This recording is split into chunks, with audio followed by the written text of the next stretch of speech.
Hoje nós vamos falar sobre oração. Muito mais do que um ato comum, normal, a oração é um instrumento que nós, como crentes, temos à nossa disposição para usar. Orar é dialogar com Deus. Não é um monólogo, é um diálogo. E aquilo que vamos ministrar aqui nesta noite é um esboço, um resumo, né, bem sintético mesmo, do livro Guia Básico da Oração, do pastor Estevão Ângelo, que já descansa há alguns anos na eternidade com Deus. Mas deixou esse legado, além de outras publicações, dentre outros livros, ele deixou esse que só foi publicado, inclusive, depois da sua morte, mas que nos traz alguns capítulos muito preciosos dos seus estudos, e era um ensinador, inclusive escritor da nossa casa publicadora, e o que vamos ministrar nessa noite traz um pouquinho daquilo que ele escreveu e das verdades bíblicas que ele deixou para nós. Falar sobre a oração é uma das necessidades maiores dos dias atuais. Talvez eu não tenho conhecimento assim de outras épocas antes de mim, mas eu sei que a Bíblia também nos narra que houve muitas crises espirituais na vida do povo de Israel, e na história da igreja também não é diferente, muitos altos e baixos, mas nós estamos vivendo dias onde a oração tem se tornado cada vez mais escassa. Orar, por mais que seja não só uma necessidade, mas também uma obrigação bíblica para cada cristão. E me lembro que um dos escritores de livro que fala sobre a oração, ele diz que orar é invadir o impossível, mas que para orar é preciso guerrear. Para orar é preciso ter coragem, disser a outros. E eu sei que orar é guerrear. E por isso que muitos não oram, ou pelo menos não oram o suficiente sequer para se sustentar na fé. E essa é a razão da queda de muitas pessoas, do fracasso na fé de muitos cristãos, ou quando não deixam a igreja, vivem também se arrastando como pessoas anêmicas espiritualmente falando. E já dissera alguém, e bem repete o pastor Josué Gonçalves, quando diz que a oração é a respiração da alma. Orar é respirar espiritualmente. E não basta aquela oração de 30 segundos, feita na hora que levanta, ou na hora de deitar, ou quando chega no culto, mesmo ainda tendo tempo para orar muito, já não oram mais, não aprenderam sequer a orar desde a sua conversão. E os discípulos de Jesus, sentindo esta necessidade, eles rogaram a Jesus que lhes ensinasse a orar. E esta é, de fato, uma necessidade de todos nós, e que também, mesmo aqueles que oram, muitas vezes estão fazendo uma oração que não será ouvida, não será atendida, porque não aprenderam a orar como convém orar. E uma das verdades mais duras que a gente lê ao apóstolo Paulo escrever aos Romanos, no capítulo 8, ele diz que nós não sabemos orar, não sabemos pedir como convém. Haja vista então que os discípulos estavam certos em pedir a Jesus que lhes ensinasse a orar. E é interessante que o pastor Estevão Ângelo, em um dos capítulos, ele fala sobre orar para aprender a orar. E eu me identifiquei muito com isso, porque eu já testifiquei aqui de uma crise espiritual que eu passei, uma crise muito forte. Era solteiro, estava liderando a juventude em Senhor do Bonfim, mas eu passei dias de uma crise espiritual tão triste que eu não desejo nem para a pior pessoa do mundo. E onde a ausência da oração se tornou uma realidade. E eu costumo dizer que se juntasse minha oração de 24 horas, do café, do almoço, da janta, do culto, né? Antes de dormir, depois de acordar, acho que não dava 5 minutos de oração. De fato, foi algo onde eu me vi em um deserto espiritual, porque orar para mim não fazia sentido. Era como fazer uma ligação para alguém que não queria me atender. Era como tentar falar com esse alguém e ligar e só dar ocupado. Ou então, aquelas famosas mensagens chatas, né? Esse telefone está ocupado, né? Está fora de área, está fora de serviço. Para mim, a Secretaria do Céu não estava funcionando naqueles dias, né?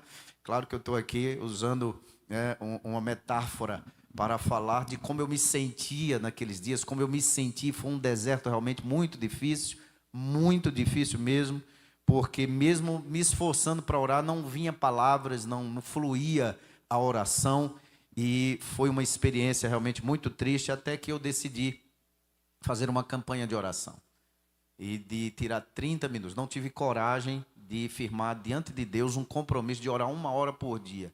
Eu sabia que ia ser muito difícil, então eu fiz um compromisso de orar 30 minutos por dia, até ver aquela situação mudar. Não estabeleci tempo, mas realmente comecei. E quando chegava ali com 2, 3 minutos de oração, eu já não tinha mais o que dizer. E era um vazio muito grande. E então eu decidi que eu tinha que ficar, né? Tinha que cumprir os 30 minutos, não podia falhar no compromisso que fiz. E o restante do tempo era só dizendo: tenha misericórdia de mim, Jesus. Tenha misericórdia de mim. E repetindo isso muitas vezes, até que ao final de mais ou menos uns 30 dias, por aí, eu não me lembro com precisão a quantidade de dias, a oração começou a fazer sentido. Comecei a sentir um gostinho na oração. As palavras começaram a fluir. E então foi a época que eu orei muito, por isso que eu disse que me identifiquei com esta fala do pastor Estevão Ângelo neste livro, porque foi o tempo que eu orei para aprender a orar. Foi o tempo que eu pedi muito a Deus que fizesse fluir a oração. E a partir dali a coisa começou a mudar. Depois de mais um tempo, estava orando e uma lágrima já fluía do rosto. Foi como uma luz acendendo no fim do túnel, como uma esperança renascendo, até que tudo mudou. Aleluia. E aí já não sentia mais no deserto, um rio começou a fluir em minha alma e aquela crise passou. A Bíblia diz que o choro pode durar uma noite, mas a alegria vem ao amanhecer. E aquela manhã chegou para mim, aquela manhã chegou para minha alma, para minha vida, e graças a Deus, depois daquela crise, nunca mais voltei a ter outra daquela mesma, e o Senhor tem nos ajudado até aqui. E lembro-me que naquela crise eu também fiz uma oração a Deus, que se fosse para não me desviar dos caminhos do Senhor, se fosse para me manter fiel a Deus, fosse necessário que a dor estivesse sempre comigo, fosse minha companheira, que pudesse mandar. Aí eu não sabia o que eu estava pedindo. Então a gente precisa ter muito cuidado com aquilo que a gente ora e pede a Deus. Não que eu tenha pedido errado, até porque eu sei que tudo que me aconteceu e todas as crises também na área da saúde serviram para me aproximar de Deus. Mas quem pede dor, recebe dor. Eu tenho um amigo, é presbítero da igreja, até testifiquei isso para os irmãos aqui, não aqui, não é presbítero da igreja aqui, mas ele disse que quando se converteu, as coisas começaram a mudar para ele, começou a ser abençoado, a vida dele aconteceu diferente. Tem gente que se converte e o negócio começa a pegar mesmo, o diabo se levanta. E eu já encontrei novos convertidos dizendo: quando eu não era crente era melhor. Eu disse: nunca você vai dizer um negócio desse com sabedoria. É que na verdade agora você está acertando sua vida e você tem o inferno, o demônio, tudo contra você. E até realmente você vencer, tem uma luta travada aí para frente. Mas no caso dele, tudo começou a dar certo. Funcionar, vida financeira, casamento abençoado, propriedades, bens. E ele disse: pastor, um dia eu olhei assim, com tanta gente na igreja pedindo oração por isso, por aquilo. Aí ele disse que orou para Deus: Senhor, por que os outros passam assim por prova e eu não passo? Sabe nada, inocente. Quando a prova dele começou, para começar, nasceu uma filha com problema nos olhos, quase cega. Teve que se desbrochar daqui para Salvador, ou de onde ele mora para Salvador, semanalmente, gastando dinheiro e investindo para aquela filha não perder a vista. E só tinha tratamento em Salvador, como até hoje ele ainda faz acompanhamento da filha em Salvador. E foi uma situação tão difícil que ele, para ser consolado, ele disse que fez uma das viagens murmurando tanto, que quando chegou lá, o consolo que ele viu foi quando chegou num hospital e que tinha criança em estado multiplicadas vezes piores do que a dele. Algumas que nasceram sem os glóbulos oculares, outras que já nasceram realmente cegas, outras que estavam funcionando um olho só, enfim, muitos problemas muito piores do que a filha dele. Foi como Deus o consolou e ele voltou consolado. Nasceu sua segunda filha com o mesmo problema. Depois começou a sofrer um problema de coluna, que até hoje tem que botar um vergalhão e apertar de arame farpado para ele não sentir dor. E esse dia eu encontrei ele parecendo a tartaruga ninja, né? Usando um colete na frente e atrás, por um acidente que sofreu. Enfim, ele me disse: rapaz, para que eu fui fazer aquela oração? É claro, irmãos, que Deus não é tolo e não simplesmente decidiu castigar alguém por conta de uma oração feita. Mas o que eu quero ensinar aqui é que, de fato, a gente precisa aprender a orar. E podemos aprender tanto pela palavra que nos ensina, e aqui nós vamos ver alguns textos relacionados a isso, como com o próprio Jesus, que é o nosso maior exemplo de oração. Então, primeiro a gente precisa entender que oração é relacionamento. Ninguém conversa com quem não tem amizade. Inclusive, esse é o grande motivo de pessoas não orarem, não têm comunhão com Deus. Por mais dura que seja essa verdade, o pastor Estevão Ângelo diz que quem não ora muito é porque não tem vida de comunhão com Deus. Porque se a gente for para a nossa vida prática, com quem você conversa cotidianamente? Com pessoas que você conhece, com pessoas que são suas amigas. Quem é que tem papo, conversa com quem não é amigo? Você senta do lado de uma pessoa para viajar, num avião, num ônibus, uma viagem longínqua, se você não conhece, não conversa. A menos que seja uma pessoa tagarela, que não aguenta ficar com a língua quieta, já começa a conversar até com desconhecido mesmo, né? Tem que fazer uma amizade para poder, né, soltar o vocabulário. Então, mas assim, não há como se ter conversas profundas com quem a gente não conhece, numa fila de banco, né? Em um local onde que você não conhece as pessoas. Então, para conversar com Deus através da oração, é preciso ter comunhão com Ele, conhecê-lo, conhecer a sua palavra e ir estabelecendo um relacionamento pessoal, um relacionamento íntimo com Deus. Quem não tem assunto para orar é porque ainda não fez uma amizade com Deus, uma amizade com Jesus, de tal maneira que você pode abrir sua alma, seu coração, não é? Confiar e dizer para Ele tudo que você está pensando ou sentindo, quer seja bom, quer seja ruim. E oração, portanto, é relacionamento. Em João capítulo 15, versículo 15, agora eu vou utilizar aí os irmãos da mídia, para com a máxima rapidez possível lançar no telão, João 15, 15, o que é que nos diz o texto? Já vos não chamarei servos, porque o servo não sabe o que faz o seu Senhor, mas tenho-vos chamado amigos. Por quê? Porque tudo quanto ouvi de meu Pai vos tenho feito conhecer. Quem tem amizade com Deus tem conversa a tratar. Não tem como dobrar os joelhos e não ter o que conversar. Quando a gente encontra com um amigo, a gente tem o que conversar. Mesmo que esse amigo você esteja há 10 anos sem ver. No dia que encontra, mas rapaz, como vai? E aí começa aquela coisa, senta, vai tomar um café junto, enfim. E quando sai, se viajar juntos, tem assunto para conversar a viagem inteira. E eu já vi situações, eu não vou nem dizer que público é, para não me pegar na saída. mas quando se encontra, é um tititi. Olha, eu pastorei a igreja em Valente e tem uma irmã que morava vizinha de outra. Ela me pediu socorro, pastor, tenha misericórdia de nós. Essa irmã que mora aqui do lado, é o dia todo conversando, que não para 30 segundos. E aqui a gente ouve a conversa toda. Eu digo, meu Deus, instalaram um negócio lá, né? Deram um play que e aí esqueceram de botar o pause, né? Ou o stop. Mas, e com Deus? Por que não temos essa mesma disposição de falar com Deus? Já que há uma amizade que pode ser estabelecida, e orar é estabelecer relacionamento com Deus. Então, Jesus é o nosso modelo de oração.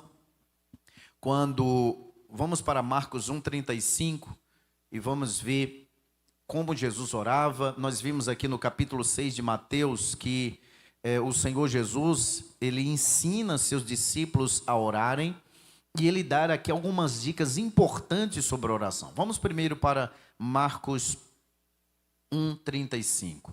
E levantando-se de manhã, muito cedo, estando ainda escuro, saiu e foi para um lugar deserto e ali orava.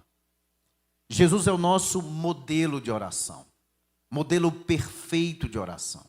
Imagine que ele, sendo Deus, sendo homem, ele até não precisava orar tanto, mas ele orava porque ele não agiu na terra enquanto exercia seu ministério na condição de Deus. Ele agiu como homem, foi tentado como homem, sentiu fome, sentiu sede e sentiu também necessidade de orar. Então, nós precisamos aprender com Jesus. No capítulo 6 de Mateus que nós lemos, ele diz, e quando orardes?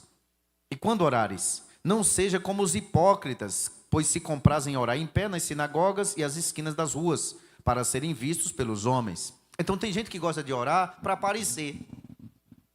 É uma forma errada de orar. Os fariseus iam para as esquinas, e aí ficavam orando em voz alta e aquela coisa toda, mas para se mostrar aos outros. É um tipo de oração tola, que não vai operar a justiça de Deus na vida de ninguém.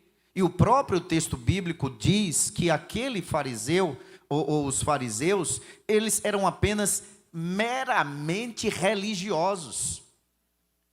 Não tinham vida de intimidade com Deus, porque não é só simplesmente falar. É, na verdade, ter toda uma conduta de relacionamento com o Pai. Então, Jesus também diz, seguindo aqui o texto bíblico, em verdade vos digo que já receberam o seu galardão. E não só quem ora, mas quem canta, só para servir, só para mostrar a voz, só para mostrar o vestido novo que comprou, o terno novo que está vestindo. Isso não vai adiantar nada. Pessoas que fazem, ou pelo menos querem fazer a obra de Deus para se mostrar, já recebem aqui mesmo o seu galardão. Basta um elogio para o seu galardão já estar pago e Deus já não tem mais nada a ver com isso. Jesus diz, tu, quando orares, entra no teu aposento. Entra no teu aposento, ou no teu quarto, e fecha a tua porta, e ora a teu pai, que vê o que está oculto, e teu pai, que vê o que está oculto, te recompensará. Aqui a gente tem algumas características da oração, que é a oração em segredo, em secreto, a oração em oculto. Quando Jesus ia também para os desertos, conforme Marcos 1,35, ele procurava lugares secretos para orar. Mas a gente vai falar mais um pouquinho sobre isso mais na frente.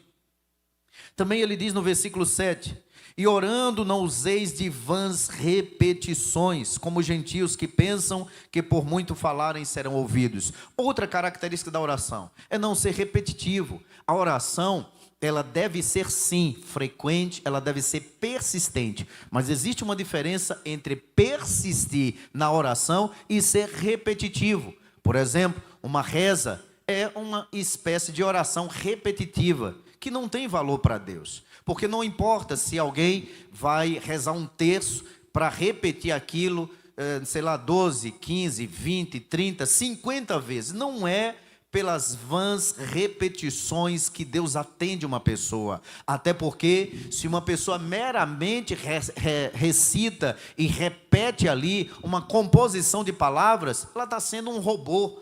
Aquelas palavras muitas vezes não expressam o que a pessoa está sentindo.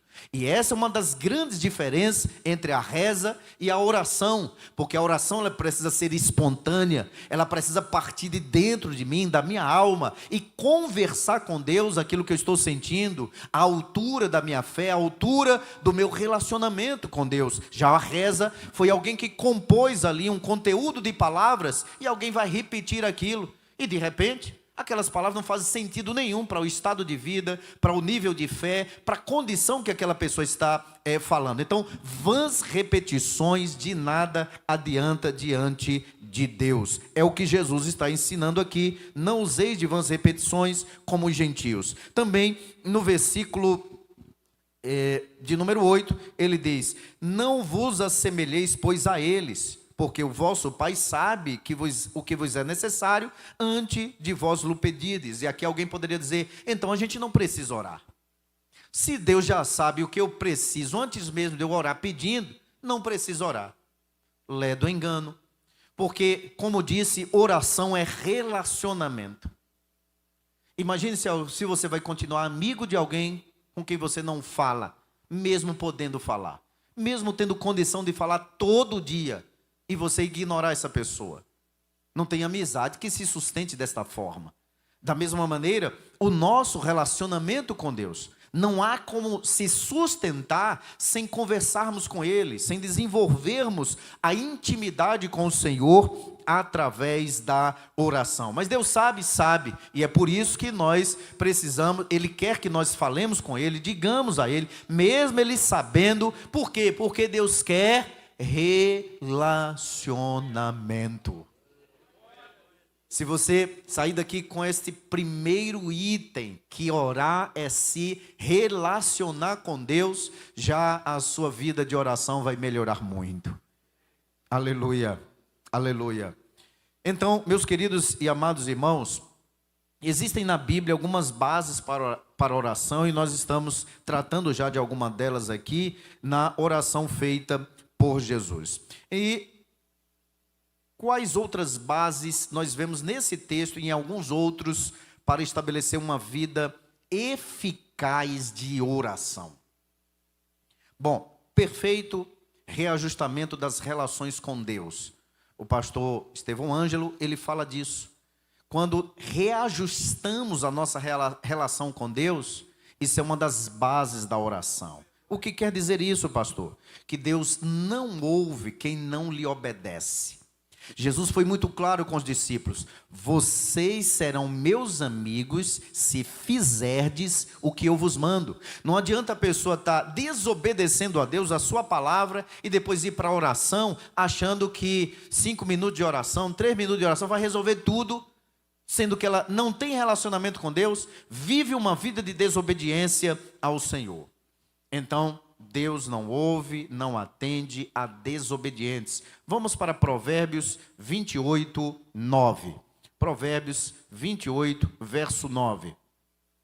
Olha o que o texto nos diz: o que desvia os seus ouvidos de ouvir a lei, até a sua oração será abominável. As orações de quem se recusa a ouvir a lei são detestáveis para Deus, na Nova Versão Transformadora. Alguém que leve uma vida de desobediência não tem como orar e ser atendido. Precisamos entender, se orar é se relacionar com Deus, e ninguém pode ser amigo de Deus para ter um relacionamento próximo, íntimo, sem obedecê-lo, sem considerar o que a sua palavra diz. Então não tem como ser atendido, não tem como ser ouvido. E Tiago, no capítulo 4, ele diz que quem se torna amigo do mundo faz-se inimigo de Deus. No Salmo 66, 18, o salmista diz: se eu atender a iniquidade no meu coração, o Senhor não me ouvirá. Eu quero que coloque aí também João 9, 32. Evangelho segundo escreveu João, capítulo 9, versículo de número 32. Desde o princípio do mundo, nunca se ouviu alguém que abrisse os olhos a um cego de nascença. Eu acho que eu errei nesta referência. Mas, de qualquer forma, meus queridos e amados irmãos, aqui provamos que se orar é se relacionar com Deus, quem o desobedece não terá resposta à sua oração, a não ser que este que está em desobediência se arrependa. A pessoa pode estar no maior nível de desobediência.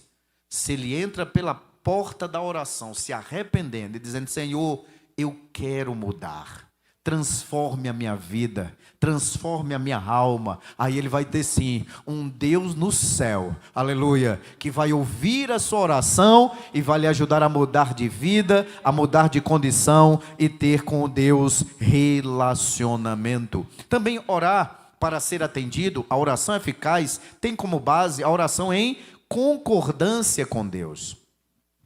Orar em concordância com o Senhor.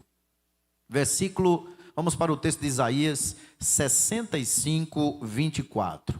Isaías, capítulo 65, versículo de número 24. E será que, antes que clamem, eu responderei? Estando eles ainda falando, eu os ouvirei. É promessa que Deus faz a Israel quando eles tiverem vida de obediência. 9:31, então coloca aí por gentileza, João 9:31, errei por um, não foi? João 9:31, ora, nós sabemos que Deus não ouve a pecadores, mas se alguém é temente a Deus e faz a sua vontade, a esse ouve foi fraco, mas vamos ler todos juntos agora o versículo novamente, vamos lá, 1, 2, 3, ora, nós sabemos que Deus não ouve a pecadores, mas se alguém é temente a Deus e faz a sua vontade, a esse ouve. Então pega na mão de alguém e diga: Deus está ouvindo a tua oração. Aleluia, aleluia, aleluia. Talvez ainda hoje você disse que Deus não estava escutando a tua oração, mas como homem de Deus aqui eu te digo: Deus está a ouvir a tua oração. Quem o teme, quem faz a vontade do Senhor, não tem uma oração que se perca no espaço. Aleluia, engrandecido seja o nome do Senhor nosso Deus para sempre. Também, a oração eficaz tem como base a persistência, que explicamos aqui, que persistir é diferente de fazer oração repetitiva. A oração repetitiva é uma mera repetição de palavras. A oração persistente é quando você está orando por uma causa e persiste em orar por esta mesma causa o tanto de tempo até que Deus escute, que o Senhor estabeleça, aleluia, e envie a resposta para aquela questão. Mas um dia você vai estar orando por aquela causa, chorando. Outro dia você vai estar apenas conversando com Deus, as palavras vão fluindo de forma diferente, e enfim, a gente pode orar por um mesmo tema, por uma mesma causa, constantemente, e estamos orando em concordância com Deus e persistindo na oração. Um exemplo é Elias em 1 dos Reis 17:1, quando ele persiste em orar para voltar a chover, e manda o seu moço olhar. Olha aí se já tem alguma nuvem preparada para a chuva. O moço diz: não tem. Ele continua orando. Vai lá, olha de novo. Ainda não tem. Ele persiste em orar. Olha novamente. Quando ele vai lá, diz: olha, eu vejo uma nuvem do tamanho da mão de um homem. Então é sinal. Sinal já chegou. Manda avisar o rei que vai chover. Aleluia, aleluia, aleluia. A oração precisa ser como esta chuva serodia. Aleluia, que não vem cheio de trovoada, de coisa, mas que cai e molha a terra. Assim deve ser a nossa vida de oração, constante, constante, constante. Aleluia, na presença de Deus, até que um sinal no céu apareça e a resposta de Deus desça e o milagre vai acontecer. Aleluia, glorificado seja o nome de Jesus para sempre. Persistência na oração. Em 1 Tessalonicenses 5,17, Paulo escreve: orai sem cessar. Nos remete à constância na oração. Não podemos parar de orar. E orar é tão... Deus nos facilitou tanto esta comunicação com Ele, que você pode orar onde você estiver. Viajando, trabalhando, cozinhando, não é? Em qualquer lugar que você estiver. Jonas diz que orou do inferno e Deus lhe ouviu, quando estava tomando aqueles caldos dentro do mar, as algas marinhas lhe sufocando, e ele bebendo água salgada. Quando ele viu que ia morrer, ele diz: eu orei do inferno, eu clamei do inferno, e Deus me ouviu. Claro que inferno ali não é o inferno para onde vão os perdidos, não. Porque a palavra bíblica para inferno, Sheol, significa profundezas também. Então Jonas estava nas profundezas do mar, em desespero, já prestes a morrer. Então ele está dizendo não do inferno literalmente no sentido do lago de fogo, da condenação eterna, mas sim do abismo, do fundo dos mares, quando ele foi lançado do barco. Aí ele diz: eu clamei do inferno e Deus me ouviu. Como foi que Deus ouviu? Mandou um Uber, a baleia, que passou a boca de Jonas, né? E lá ele pôde respirar, e ainda levou ele para vomitar na praia, sem cobrar um centavo, né? Que Uber bom aquele que Deus mandou. Foi a salvação da alma de Jonas. Então, aonde quer que nós estejamos, seja qual for o tipo de tempestade, quem clama a Deus tem resposta. Quem clama a Deus, Ele ouve. Aleluia. Os fiéis, os remidos, os lavados no sangue de Jesus, têm intimidade com Deus, têm relacionamento com Deus para pedir e Ele responder. Oração no Espírito é outra base para a oração eficaz. Vamos ver Judas 20, livro de Judas 20. Orando no Espírito, e não espírito de oração. Tem gente: irmão, vamos ficar em espírito de oração. Não existe esse espírito, vocês já viram? Não tem, né? Espírito de oração não existe. Existe orar no Espírito, ou seja, sob o comando do Espírito, na direção do Espírito. Mas vós, amados, edificando-vos a vós mesmos sobre a vossa santíssima fé, orando no Espírito Santo. A versão NVT ainda diz, né? Pode voltar, por favor. Mas vocês, amados, edifiquem uns aos outros em sua santíssima fé, orem no poder do Espírito. Porque quando o Espírito Santo nos guia na oração, nós temos, sem dúvida, a condição de orar dentro da concordância com a plena, com a perfeita vontade de Deus.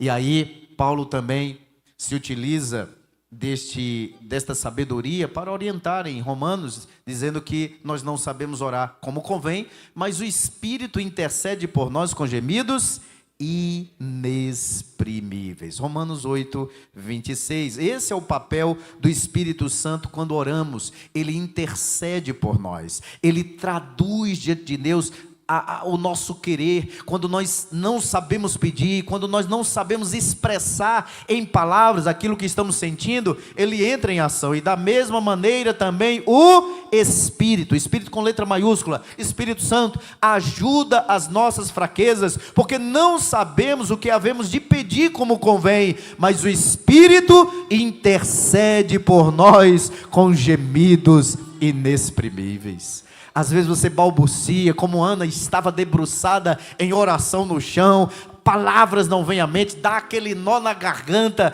quando estamos enfrentando situações difíceis do dia a dia, e às vezes não conseguimos dizer sequer uma palavra, mas o Espírito Santo traduz diante de Deus: ô Pai, o que Ele quer é isso, é isso, é isso. Então nenhuma oração é perdida, nós temos o Espírito de Deus que intercede por nós.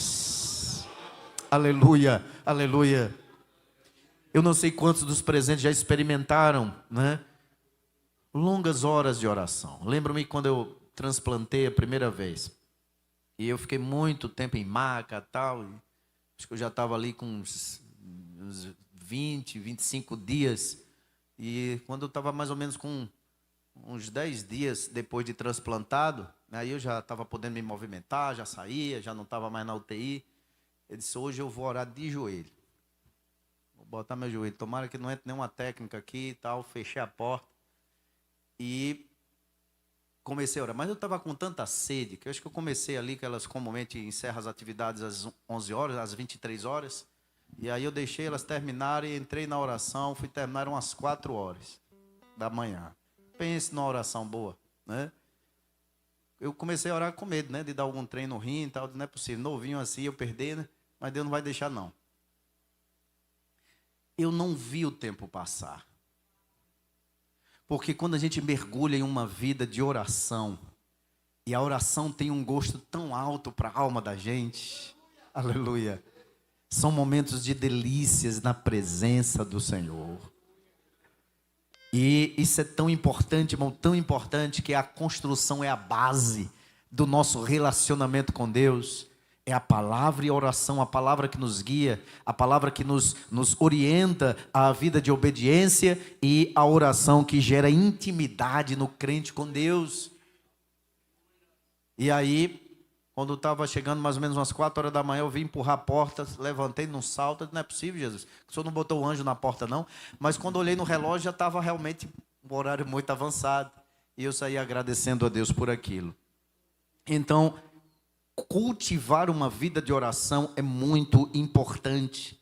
É muito importante. E quais são os modelos de oração? Nós temos a oração de adoração. Já não dá para a gente ir versículo a versículo, mas em Isaías 6,3, nós temos o profeta Isaías, não é, contemplando a glória do Senhor em oração, e ele orando a Deus pedindo por purificação. Temos Apocalipse 4, 8 a 11, também uma oração de adoração. Outro modelo de oração, a oração de confissão. Salmo 51, nós temos a chamada oração de confissão, que é também chamada de precatória. O salmista Davi, ele confessa ali o seu pecado a Deus e pede por pureza, pede que o Senhor lhe renove o espírito, pede que o Senhor lhe dê um novo coração, pede que o Senhor lhe purifique com isopo. Então é uma oração de confissão e de pedido de perdão. 1 de João 1,9 também, que fala-nos que o Senhor Jesus nos purifica de todo o pecado.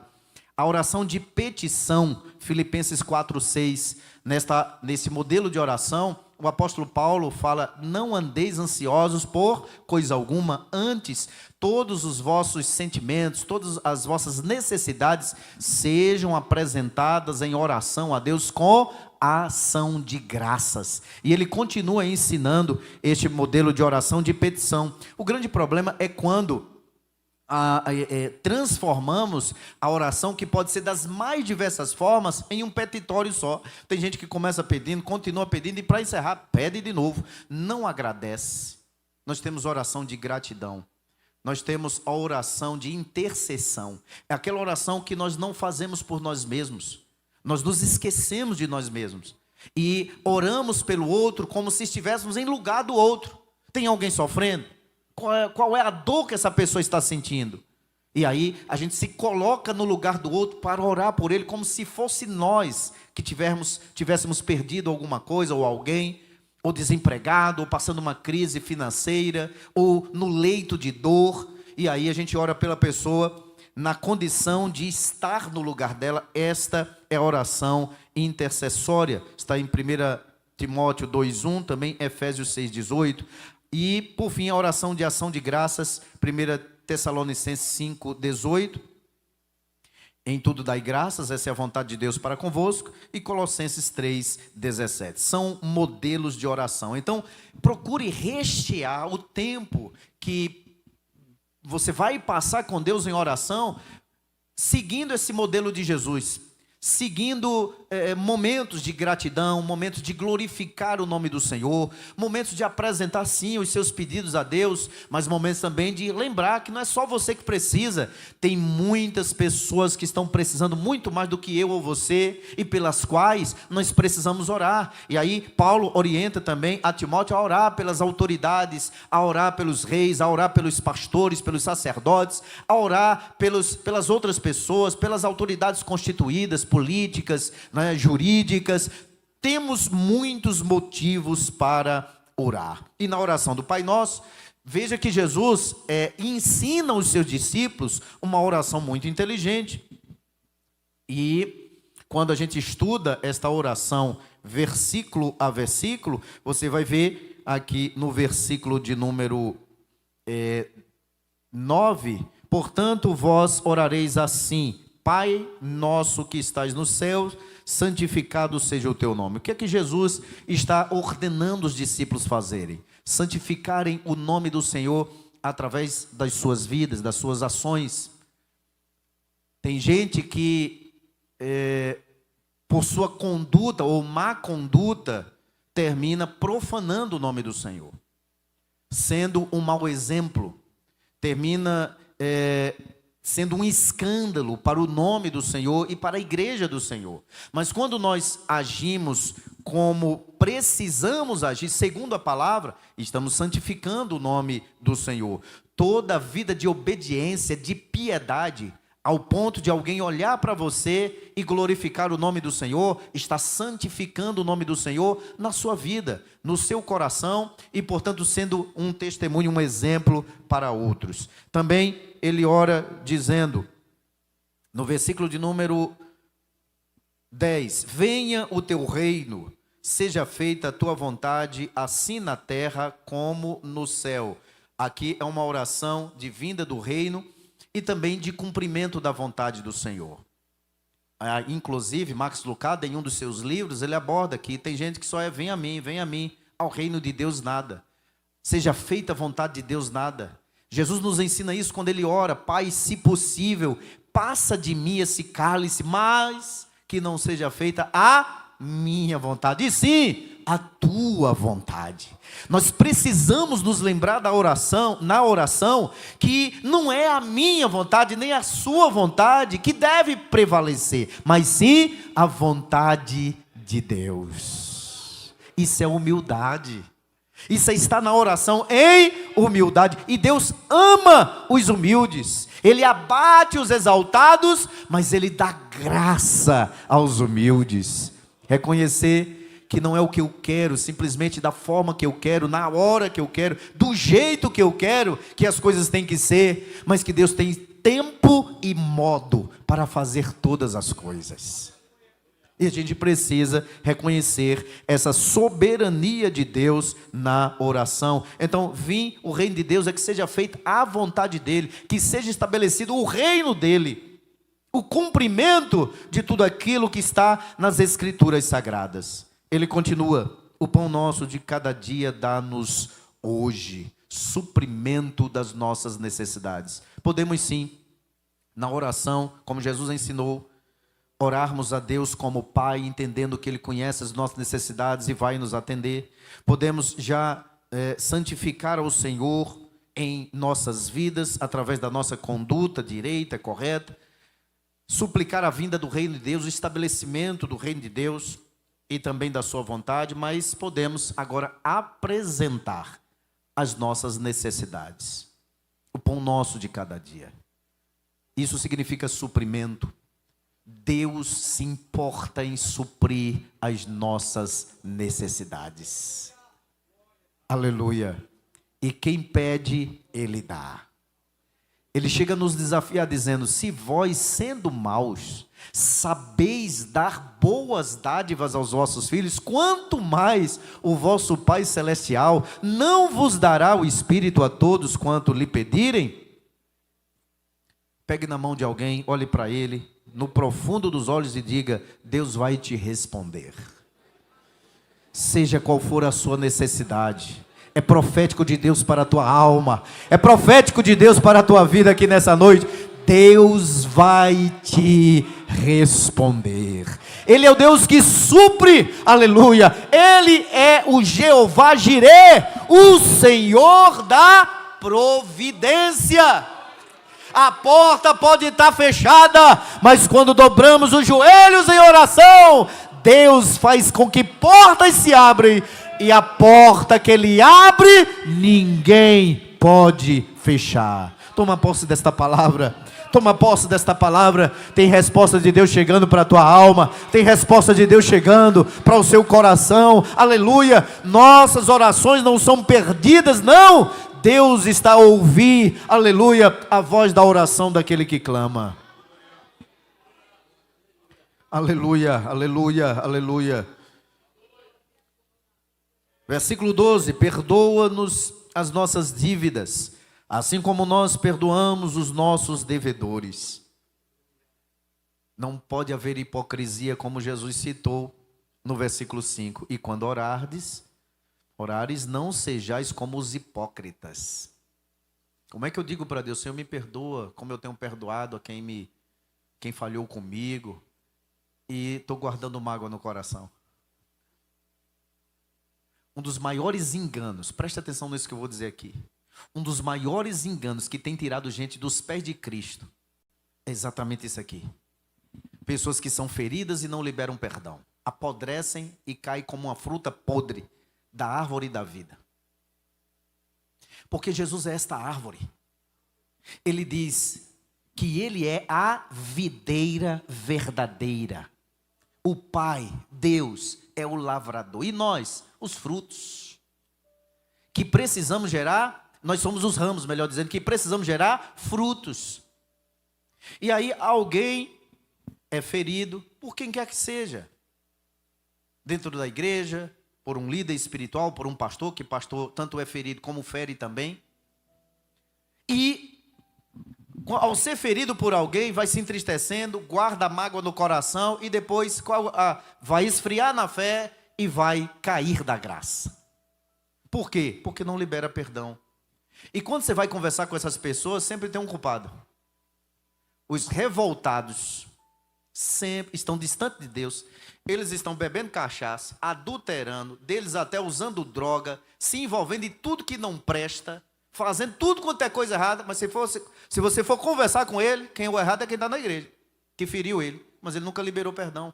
E esse é o grande engano de Satanás, que tem distanciado pessoas dos pés de Jesus, porque não aprenderam o caminho de liberar perdão. Perdão não é benefício a quem é culpado, perdão beneficia quem libera o perdão. William Shakespeare disse isso: guardar ressentimento é como tomar veneno e esperar que o outro morra. Não vai morrer, que vai morrer a própria pessoa. E tem muita gente enganada e vivendo perturbada por aí, porque está sempre condenando o outro. Porque na igreja me feriram. Sim, Jesus foi ferido, ele disse, tanto no Salmo quanto nos Evangelhos, que ele foi ferido na casa de amigos. Jesus foi traído por um dos seus discípulos. Todos os seus discípulos lhe abandonaram. Pedro lhe negou, mesmo jurando que estava pronto para ir com ele até a morte. Então, as pessoas sempre vão encontrar desculpa, mas Jesus ensina na oração: perdoa as nossas dívidas, assim como nós perdoamos a quem nos tem ofendido, aos nossos devedores. E por quê, pastor?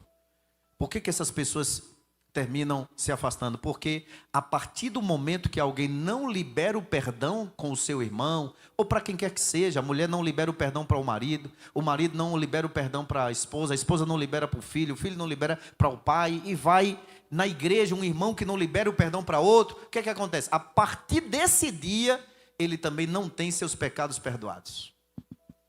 Aí vira um saco de lixo. Lixo emocional, lixo espiritual. A pessoa vira literalmente uma lata de lixo. Por quê? Porque ela não vai parar de pecar. Todos nós estamos sujeitos a pecar, por palavras, pensamentos e obras. E a partir do momento que eu não libero o perdão para meu irmão, meu perdão também não é liberado. Deus também não perdoa, não. Tem muita gente enganada. Se não perdoou, do dia que você não perdoou para cá, seus pecados estão tudo amontoados. Pastor, como é que você prova isso? No mesmo capítulo 6. Siga aí para você entender. Versículo 14. Porque se perdoardes aos homens as suas ofensas, assim também vosso Pai Celestial vos perdoará a vós. Se, porém, não perdoardes aos homens as suas ofensas, também vosso Pai vos não perdoará as vossas ofensas. É duro, Mas é verdade. Eu não posso querer de Deus aquilo que eu não ofereço. Até porque quando Deus me perdoa, eu sou o errado único. Em Deus não tem erro, em Deus não tem pecado, em Deus não existe maldade. E Ele libera o perdão por sua graça. Por que que eu, que sou pecador, não posso liberar o perdão para alguém que me ofendeu? Ah, pastor, mas ele não me pediu perdão. E onde foi que está escrito na Bíblia que para eu liberar perdão, alguém tem que me pedir? Não.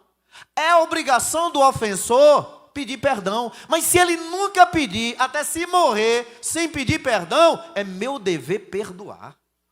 Antes mesmo que ele peça perdão. E eu ouvi de um multibilionário desse país, que é também professor, ensinador, e ele dizendo: quando uma pessoa me trai na empresa, eu só posso levar aquela frustração por 5 segundos. Eu achei aquilo muito incrível. Ele disse: eu não posso, eu tenho que me refazer logo, porque eu não posso perder tempo com ressentimentos. Demite o cara e pronto, e já vamos procurar um outro profissional para trabalhar. Aí eu disse: misericórdia. E às vezes tem crente que fica guardando aquele negócio. E a falta de perdão, irmão, é um negócio tão terrível, que alimenta a amargura da pessoa, e tem gente que se sente bem com isso. Não, porque chega a encher o peito para dizer que não perdoa. Nós levamos um pastor para ministrar em Senhor do Bonfim, uma palestra sobre um subtema do congresso de jovens que fizemos, aprendendo a perdoar. E ele disse, ele testemunhou ali que ele visitou uma irmã que estava apodrecida na cama, em estado terminal. E quando ele foi visitar, orar por ela, e aí o Senhor lhe deu sabedoria, e ela então confessou que realmente ela estava naquele estado porque não perdoava o marido que lhe havia traído. O pastor conversou com ela e disse para ela que era para ela liberar o perdão. Sabe o que ela respondeu? Eu morro, mas não perdoo. Como uma pessoa que sabe que está ali apodrecendo por doenças psicossomáticas, médico nenhum dá jeito. Por conta de uma falta de perdão, sabe que vai para o inferno e ainda não perdoa. Irmãos, é muita falta da graça de Deus, é estar muito distante de Deus. É muita ausência de Deus e da palavra. É uma pessoa literalmente está morta espiritualmente. Porque nós só temos vida com Deus quando nós liberamos o perdão para os outros. E aí o Pai Eterno libera perdão para a gente também. E aí todos os nossos pecados são perdoados pelo poder do sangue de Cristo Jesus, o nosso Senhor. Aleluia, aleluia, aleluia. Então, perdão e reconciliação são importantes, são necessários. E às vezes é o que mais nos fere. Ah, mas foi meu marido, foi minha mãe, foi meu melhor amigo, pastor. Claro, você esperava uma traição do seu inimigo? De inimigo a gente espera isso mesmo. As maiores feridas que nós sofremos são exatamente dos nossos amigos, de quem está perto de nós, dos membros da nossa família. Então, é preciso entender isso. E por fim, Jesus ensina os discípulos a orarem no versículo de número 12, no versículo 13, dizendo: e não nos induzas à tentação, mas livra-nos do mal, porque teu é o reino, e o poder, e a glória para sempre. Amém. Tem muita coisa aqui, que é essa parte de adoração, reino, poder e glória. Tem muita coisa aqui para falar, mas especialmente o que está na parte A do versículo 13, não nos induzas à tentação. Nós precisamos orar todos os dias para Deus nos livrar de tentação. A tentação vem para destruir. A tentação vem para nos fazer pecar. E quando Deus nos livra de tentação, nós saímos vitoriosos. E não nos induzas, não nos permita cair em tentação, mas livra-nos do mal. Cada vez que a gente sai de casa, Senhor, livra-nos do mal. Aleluia. Vai para o trabalho, Senhor, livra-nos do mal. Você nunca vai saber quando vai encontrar alguém cheio de demônio para perturbar o seu juízo. Então, Pai, livra-nos do mal. As mais diversas tentações, na área do poder, na área do dinheiro, corrupções, propostas que podem chegar, e precisamos orar sempre: Senhor, livra-nos do mal. Tentações na área sexual, ao sair de casa, Senhor, livra-nos do mal. Aleluia. E quando temos o cuidado de orar assim, o Pai atende. O Pai ouve. Aleluia. Aleluia. Em nome de Jesus, e a gente vai sendo guardado dos males. O tempo já foi embora, mas eu posso concluir? Muito bem. Não foram todos não, mas... Oração como disciplina. Nós temos o exemplo de Daniel, disciplinado na oração. 3 vezes por dia ele orava ao Senhor. Tem gente que já fez uns 30 votos. A partir de hoje, chegando no final do ano, né? Aí vai renovar o voto. A partir de hoje, eu vou tirar 5 minutos. Oh, meu Deus, não tira nem 30. Comece com os 5 mesmo que você prometeu. Depois você vai tomando gosto na oração. Vai orar 10 que não vai nem perceber. Daqui a pouco já está nos 15, nos 20. Passando 1 hora com Deus e sentindo saudade de passar mais. A oração é assim. É como andar de bicicleta. Enquanto o cara não aprende, toma um tombo aqui, outro ali, mas depois que aprende, não pode parar senão cai, é ou não é? Quem anda de bicicleta? Tem que estar sempre. Se parar de pedalar, a não ser que seja um equilibrista. Mas, para chegar também a esse nível de equilibrista, aí teria que ser muita oração, né? Fazendo o comparativo aqui. Então, meu querido e amado irmão, oração como disciplina. Quando orar? Em todo o tempo, já vimos aqui. Na crise, na alegria, na abundância, na escassez, pela madrugada. Conforme vimos Jesus levantando antes do amanhecer do dia, ele se levantava e ia aos lugares desertos para orar. A noite inteira. Lucas 6,12 nos diz que Jesus também, a multidão apressada ali, perturbando ele, um aperta daqui, outro lado, daqui a pouco ele dava um drible, saía de todo mundo e passava a noite inteira em oração. E sabe qual é a grande diferença aqui? Vemos Jesus passando a noite inteira em oração em Lucas 6,12. E vemos Jesus orando também em João 11, 41 a 43. E ele faz uma oração de emergência. Uma oração curta. Está ali João 11, 41. Tiraram, pois, a pedra e Jesus, levantando os olhos para o céu, diz: Pai, graças te dou por me haveres ouvido. Eu bem sei que sempre me ouves, mas eu disse isso por causa da multidão que está ao redor, para que creiam que tu me enviaste. E tendo dito isso, clamou com grande voz: Lázaro, vem para fora. E naquele momento, alguns dizem, eu não sei como ele saiu de lá, porque estava envolto em faixa, não dava para andar, né? Se saiu flutuando, não é? Mas ele saiu. Lázaro, vem para fora. Sabe o que é que o pastor Estevão Ângelo diz a respeito disso? Ele diz o seguinte: quem está longe de Deus não ora muito. Quem ora fora das emergências, ora muito. E nos dias difíceis, não precisa orar muito para ser atendido. Jesus passava a noite inteira em oração e resolvia os problemas em 5 minutos. Os discípulos oravam 5 minutos e passavam a noite inteira e não conseguiam expulsar um demônio. Viu a diferença? Quem vive uma vida constante de oração, no dia que a crise bater, você não vai precisar se desesperar, não, porque agora eu vou arrancar os cabelos, vou fazer jejum de 7 dias, vou subir ao monte. E tem gente que deixa para orar depois que a tribulação chega, que o dia ruim acontece. E aí corre o grande risco de desfalecer na fé.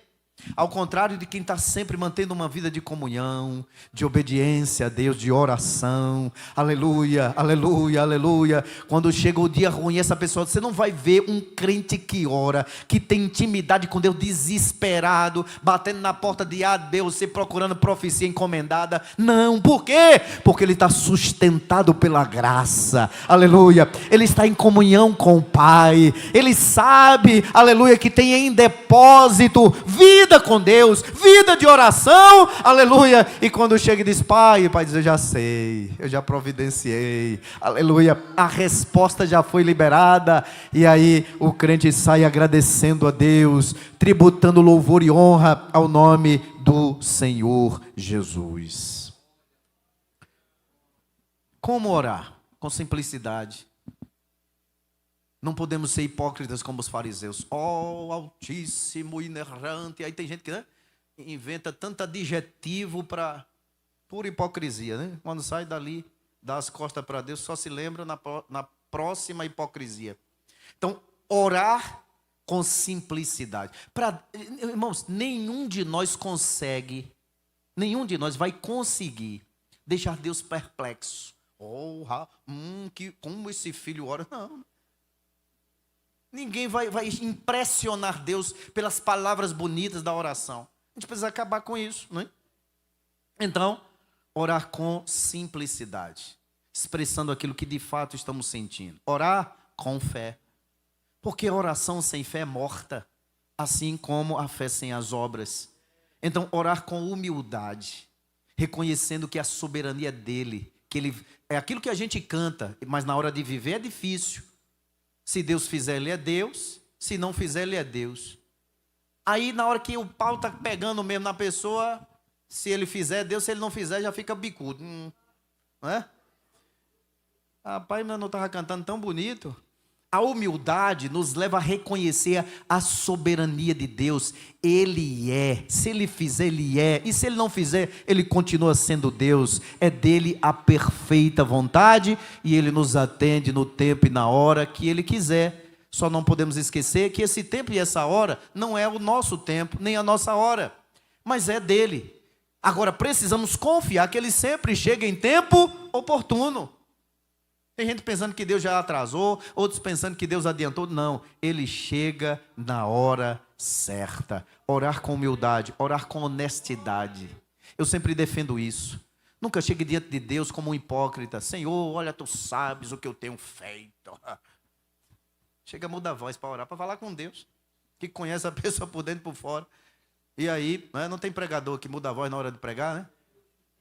Porque Deus vira carioca na hora, né? Puxa um X, não é?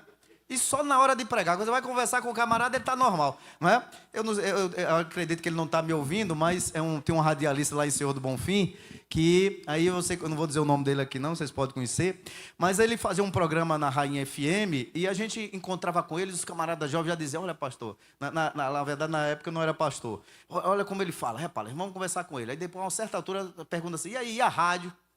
Na hora o cara mudava a voz. Ele passava a falar como locutor, encarnava na hora o locutor.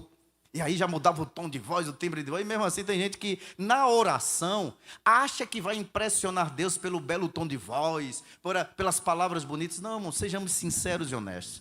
Não adianta a gente tentar enganar Deus. Deus já nos conhece, nos sonda, sabe quem nós somos. Se tu está com raiva de alguém, diga para ele, Senhor, eu estou com raiva mesmo. Se eu pudesse, eu pegava ela. Mulher briga puxando o cabelo, né? Agarrava pelos cabelos, saía puxando no meio da rua, Jesus. A raiva que eu estou aqui é que se eu encontrar aquela mulher, eu vou voar na goela dela. É melhor você dizer isso a Jesus em oração, que é o que você está sentindo, do que ser hipócrita. Tu sabes, meu pai, que eu já perdoei. Deus olhando lá, mentirosa. Mentiroso, hipócrita, não é? Tu sabes o quanto eu já ajudei. Deus dizendo, mentira, você ajudou porque você tinha interesse em receber e saber que ele podia fazer algo por você de volta. Então, na oração nós precisamos ser honestos. Não precisa usar máscara para orar, não. Deus nos conhece. A gente usa máscara uns com os outros aqui, mas diante de Deus não, irmãos. Aí onde o texto bíblico diz, rasgai os vossos corações e não as vossas vestes. Aleluia. E entrar na presença de Deus com um coração contrito, com um coração quebrantado. E aí onde Davi diz no Salmo 51, há um coração contrito e quebrantado, não desprezarás, ó Deus. Aleluia, aleluia. Ele nos ouve, ele nos atende.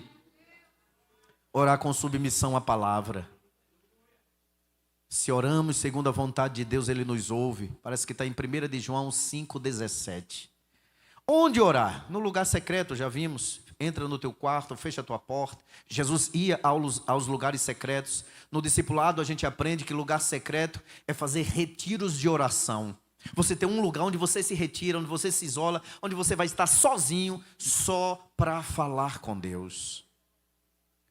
E de tempos em tempos precisamos agendar, né, esse retiro de oração.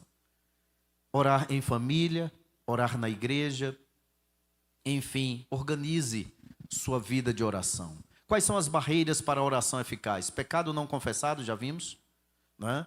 Especialmente o que vimos nos textos, Salmo 66, 18. Relacionamentos desfeitos. Vamos para Mateus capítulo 5, versículos 23 e 24. Estamos falando sobre as barreiras para a oração não subir, para a oração não ser atendida.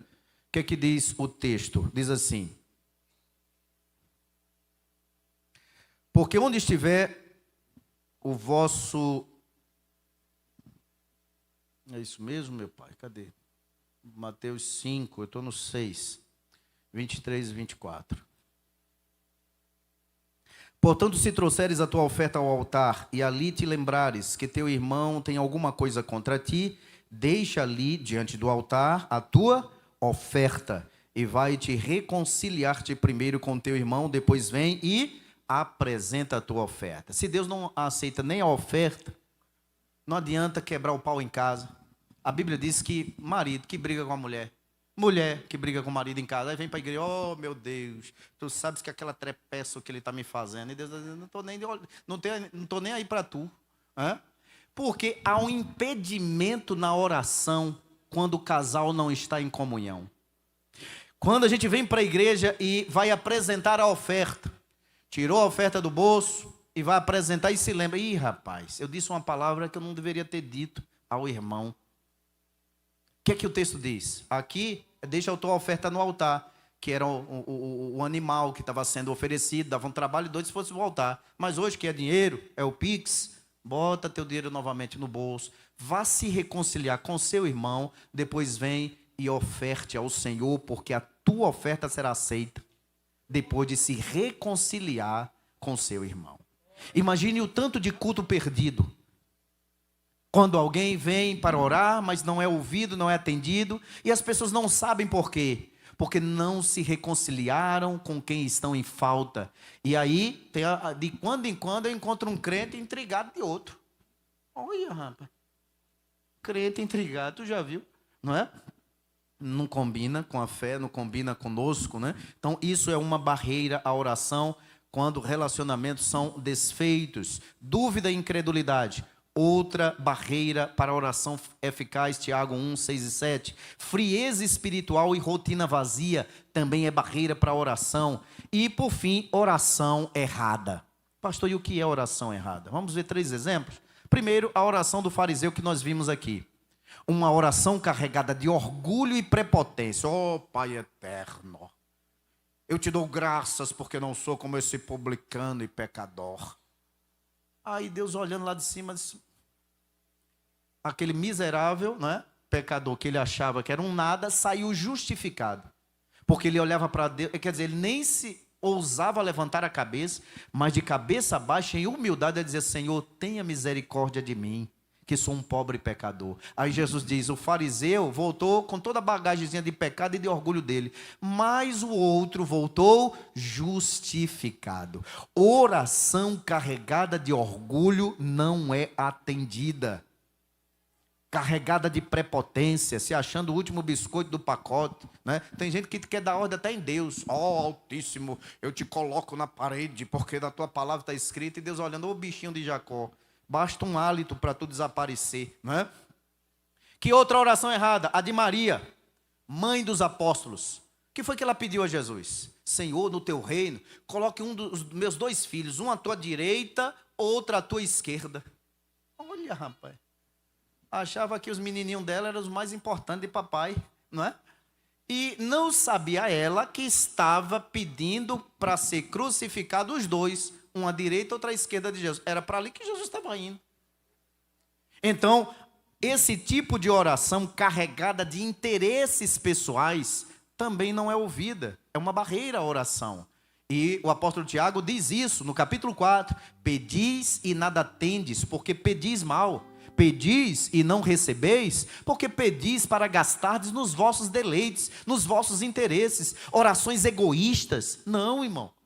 Tudo para mim, nada para os outros. Esse tipo de oração, Deus não atende. E a oração, que é esse o terceiro ponto, né? O terceiro tipo de oração que Deus não responde. Jesus não atendeu o pedido daquela mãe e não atende a oração egoísta. Meus queridos irmãos, concluindo, que Deus nos dê graça e que nós estejamos na dependência do Senhor para aprendermos a orar.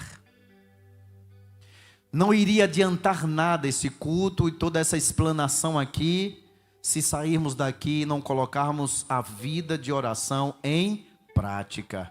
A oração, como nós vimos na vida de Elias, né, que a Bíblia diz que Elias era um homem sujeito às mesmas paixões que nós, mas pediu para descer fogo do céu, e o fogo desceu. A oração quando Pedro estava preso, aleluia, e a igreja fazia contínua oração por ele, e as portas dos cárceres se abriram, e Pedro veio para a igreja para adorar e fazer a obra do Senhor. A oração de Jesus no Getsêmani, quando ele orou pedindo o perdão dos seus algozes: Pai, perdoa-lhes, porque eles não sabem o que estão fazendo. Nós precisamos aprender a orar e aprender com quem sabe nos ensinar a orar. Fiquemos de pé. Vamos encerrar cantando, aleluia, e vamos cantar um louvor de oração. O Ministério de Louvor nos ajuda aí, porque a oração não muda apenas as circunstâncias, a oração muda pessoas, a oração muda você, a oração muda a mim, aleluia. Quem aprende a orar, aprende a viver. Quem para de orar, esfria na fé, aleluia. Vamos ser fervorosos na oração, é o que Paulo diz em Romanos 12:12, aleluia. Sendo fervorosos no Espírito, servindo ao Senhor. Pode cantar. Tanto aleluia. Quem sabe você chegou aqui precisando dessa restauração espiritual sobre a tua alma, sobre a tua vida. Quem sabe passando pelo que eu já passei, em crise de oração. As palavras não fluem, a coisa não anda, mas o Espírito de Deus está aqui para te renovar nesta noite. Tem renovo de Deus para a sua vida. Tem renovo de Deus para a tua casa. Tem renovo de Deus para você. Quando a graça começa a fluir, quando o poder de Deus começa a operar em nós, quando o Espírito Santo nos dirige em oração, milagres começam a acontecer. E não há nada mais gratificante do que a gente ver Deus respondendo às nossas orações. Cante, adore a Jesus, aleluia. A oração do crente estremece o monte. Aproveite e ore. E quando ele chora, o Senhor se em algum desses pontos você reconhece que está precisando melhorar, um o Espírito de Deus está aqui e Ele intercede por nós. Ele intercede por nós com gemidos inexprimíveis. Pede a Deus: Pai, ensina-me a orar. Deus quer restaurar a tua vida de oração. O Espírito Santo quer te encontrar novamente nas madrugadas de oração. Quem sabe o Espírito de Deus te trouxe aqui esta noite para te dizer o quanto Deus tem sentido falta de você de joelhos dobrados. Lá na cova dos leões, nada lhe aconteceu. Deus ouviu suas orações, mesmo quando adorava. Por um filho ela clamava, e o Senhor atendeu. Aleluia! O Deus de Daniel está aqui nesta noite. O Deus do profeta Elias está aqui nesta noite. O Deus que ouviu os apóstolos está aqui nesta noite. O Deus que escuta as orações está aqui nesta noite. Pede e Ele faz. Clama e Ele ouve. Ora e Ele não atende. mudou. Aleluia. Engrandecido seja o nome do Senhor para sempre. Coloca a mão no teu coração. Querido Deus e eterno Pai, nós oramos nesta noite. Muito obrigado por estarmos juntos na tua casa. Muito obrigado por estarmos reunidos, Senhor. Aleluia. Para sermos alimentados por Ti, através dos louvores, através, Senhor, dos testemunhos, através da Tua palavra. Muito obrigado por nos dar, ó Deus, este veículo, aleluia, de relacionamento contigo, a oração. Como é bom orar. E neste momento, Senhor, oramos pelo restabelecimento do relacionamento contigo, da vida de oração, deste teu filho, desta tua filha que aqui está. Pai, restaura a vida de oração. Volta, meu Senhor, a falar com os teus servos através da oração, que é um diálogo e não um monólogo. Deus eterno, em nome de Jesus Cristo, em nome de Jesus Cristo, que toda frieza espiritual caia por terra, que toda frieza espiritual bata em retirada, que toda falta de fé, ó Deus eterno, seja retirada em nome de Jesus. Pai eterno, damos uma ordem aqui no mundo espiritual, que toda mornidão caia por terra em nome de Jesus Cristo, e o fervor espiritual, o fervor da comunhão, o fervor da oração seja estabelecido. Pai, traz o fogo do verdadeiro avivamento espiritual, que desça sobre a vida da tua igreja, que desça sobre a vida do teu povo, que haja um despertar, aleluia, para te buscarmos em oração, para falarmos contigo em oração, meu Deus, em nome de Jesus, e através dela, Senhor, que venham os milagres, curas, prodígios, sinais, maravilhas na vida da tua igreja. Assim, Pai, nós oramos, te pedimos e ministramos o teu poder, em nome de Jesus. Amém. Assembleia de Deus em Jacobina, Bahia. Uma igreja para pertencer.